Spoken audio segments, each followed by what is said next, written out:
The fact that it is a place or a process or a time when Ukrainians showed not just a sense of dignity, desire, will for freedom, but also a very powerful political maturity. We are one country, we will understand each other, and we will dismantle the authoritarian government. Hello and welcome to Ukrainian Flames, a special project by Ukraine Media Centre and NGO Atlantic Course, and I'm your host, Matt Wickham. In this episode, we explore the 10 years of the Revolution of Dignity. What changes do we see in the perception of the Heavenly 100? If you want to learn more about this subject, please continue watching this video and don't forget to press subscribe to our channel so you don't miss out on any of our videos in the future. Our first guest, Ihor, Poshyvaylo, Director General of the National Memorial Complex of the Heavenly 100 Heroes, Museum of the Revolution of Dignity, delves into the evolving collective memory of significant social-political events, particularly focusing on the Ukrainian Maidan protests and their aftermath. He discusses how sociological studies aid in understanding these changes and highlights the resurgence in the interest of the Revolution of Dignity following the outbreak of Russia's war on Ukraine. Let's take a listen. All these events, including those we plan, conduct and organize, involving various individuals, shape our collective attitude. Sociological studies such as the significant research conducted by the Ukrainian Institute of National Memory last year help us understand the changes. Before the onset of the full-scale invasion, our museum commissioned important sociological surveys reaffirming that memory is indeed fluid, evolving with connotations, meanings, and sentiments based on the socio-political landscape. Following the Maidan protests, we observed a period of disillusionment and declining interest in the Revolution of Dignity. However, the consensus surrounding the heroes of the Heavenly 100 remains strong, uniting Ukrainian society in honoring those who sacrificed for the nation's future. With the outbreak of the full-scale invasion, interest in the Revolution of Dignity has surged, both domestically and internationally. Journalists from around the world are coming to Ukraine to document Russia's aggressions and the events related to the Maidan. There is a growing recognition that the events of a decade ago marked the beginning of the Russian-Ukrainian war, with the act of the aggression not occurring in late February-March 2014, but as early on as November 2013. New information from investigators and law enforcement officials is providing a clearer understanding of the events of the Maidan and their connection to the ongoing war. These insights are helping us piece together a more comprehensive picture of why Ukrainian citizens took to the streets, the nature of the threat they faced, and the link between the Revolution of Dignity and the current war with Russia. The Ukrainian Maidan was an existential threat to Putin's regime. And we all remember that the Orange Revolution, an attempt to subjugate Ukraine peacefully through this prestige, failed. Ukrainian historians characterize each Maidan, starting with the Revolution of Dignity, as the same ongoing process, the process of Ukraine defending its independence and protecting its future. But on the other hand, we can say the same about that little man from the Kremlin. From Maidan to Maidan, he also implemented his plans to conquer Ukraine and never gave up that idea. The Maidan Museum established a headquarters for the rescue of heritage from the first days of the full-scale war, documenting the crimes of the Russian Federation against Ukrainian culture, documenting the damage and loss of Ukrainian cultural heritage. We sometimes record these reflections of the Russian invaders and occupiers in the form of inscriptions in public buildings, schools, museums, and public space. This is their consciousness. It is immediately recorded on the walls, their simplest graffiti. Our next speaker, Olha Salo, Deputy Director General for Development and Cultural and Educational Work of the National Memorial Complex of the Heavenly 100 Heroes.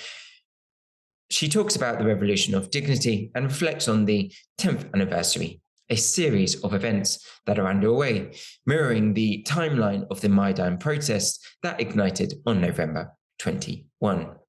These events serve as a vital reminder of the significance of each day during Maidan and its lasting impact on Ukraine's social political landscape. Let's take a listen. The set of events has already been partially implemented because it's really the 10th anniversary of the Revolution of Dignity. We traditionally begin just as the Maidan began, on the 21st of November. Last year, we also prepared a set of events. And just as the Maidan continued, so do our events. Every day we remember what happened on that day during the Maidan, during the Revolution of Dignity. This dynamic of Maidan events is very important. Ihor has already mentioned that we conducted social research, which showed that the attitude to the Maidan directly depended on how well people remembered the chronology of events. If the sequence of events is not correctly recorded in people's minds, it leads to false conclusions about the methods, goals, and meanings of the Maidan. On the 20th of February, we will start with a ceremony honoring the heroes of the Heavenly Hundred at 10 o'clock, near the chapel on the Alley of the Heroes of the Heavenly Hundred. In accordance with this military tradition, there will be a commemoration of heroes. By doing so, we want to emphasize that the heroes of the Heavenly Hundred are the first Ukrainian heroes in this war for independence, in this armed aggression of Russia against Ukraine. We can assume from what we know, but the Maidan investigation is not only about punishing those directly involved in the shootings of the Heavenly Hundred. This is a deep, large-scale process. We can assume that the Kremlin has always considered the Maidans, not Maidans. It considered some mass protests as an opportunity to destabilize the situation in the country. It was clear, even from that scenario with the seizure of Crimea in the very first days after the shooting of the heroes of the Heavenly Hundred, that they expected this destabilization. But what makes the Maidan unique? The fact that it is a place or a process or a time when Ukrainians showed not just a sense of dignity, desire, will for freedom, but also a very powerful political maturity. I think that the uniqueness of the Maidan is not only in its resilience, not only in the fact that we were on the streets for 94 days or even longer, not only in the fact that we have this pantheon of heroes of the Heavenly Hundred, this national symbol, but also in the fact that this political nation was formed on the Maidan. And the Maidan was not a place of internal conflict. The Maidan set this boundary very clearly.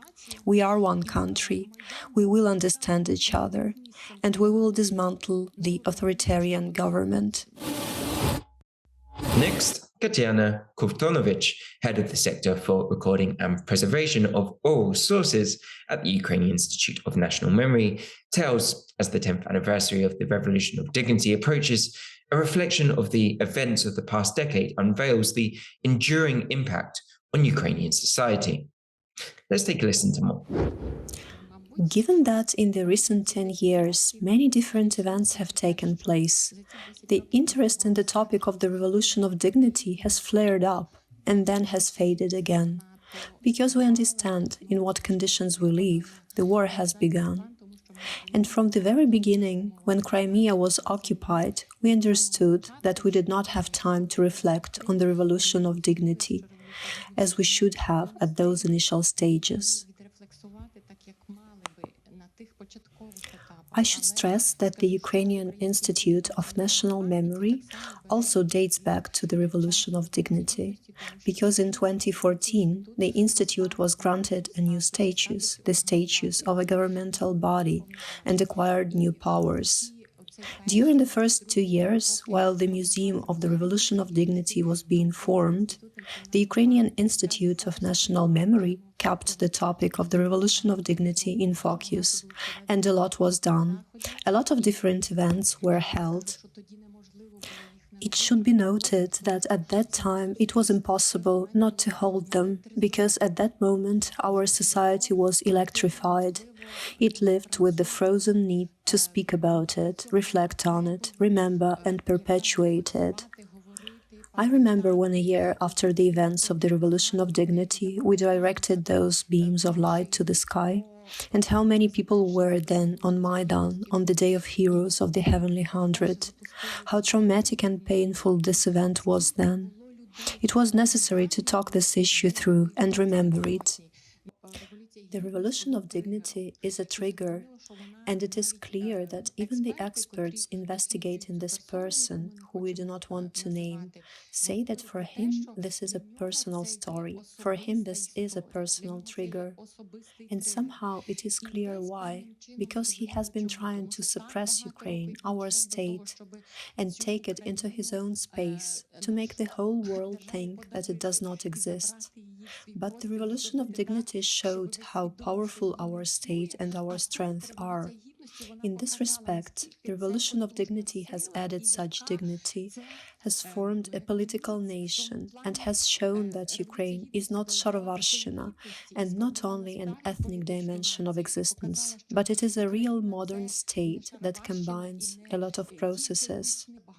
And it was not for nothing that such a concept as Żydobanderivtsi appeared. We saw how many representatives of various other ethnicities actively participated in the Revolution of Dignity. And that, of course, scared him and made the subject such a sore spot for him, I think. In my opinion, he has understood that the victory of the Revolution of Dignity and the elevation of the Ukrainian nation at the international level is his defeat. It's his first public defeat, I would say, one that is recognized all over the world. And now he's trying to take revenge all the time. That is, for him, the occupation of Crimea was such a spontaneous decision of revenge, and then followed a full-scale invasion. It's clear that regardless of any objective processes, this person is spurred by a desire for revenge, for vengeance. It is not always justified, logical, and it seems to me that this is the road to his destruction. That's the way it is, and I hope that this will be the case. You've been watching the special project by Ukraine Media Center and NGO Euro-Atlantic course dedicated to the Russian-Ukrainian War, Ukraine in Flames. In the description under this video, you can find more information about how you can help Ukraine fight Russian aggression. If you find our work useful, please like and share this video. Slava Ukraini!